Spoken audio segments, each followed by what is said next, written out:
Sikiliza bro, sikiliza ndugu yangu. Usilazimishe vitu vyenye haviwezekani. Umesikia? Usilazimishe vitu visivyowezekana. Vitakuumiza ndugu yangu. Wengi waliumia, sikudanganyi. Wengi waliumia na wengi waliumizwa mpaka kufikia saa hii. Nasikia? Wengi waliumizwa na bado wanaumizwa. Kwa sababu gani? Lazima ujielewe ni nini unataka na nini unachofanya. Usilazimishe mtu kukupenda. Usilazimishe urafiki. Lazima warafiki yangu. Bro, lazimisha hela. Yani wewe fanya urafiki na pesa. Lazimisha pesa.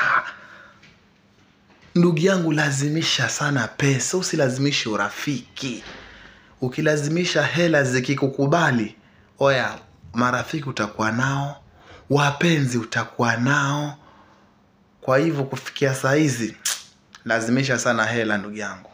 Hicho nachokuambia, lazimisha hela zikupende.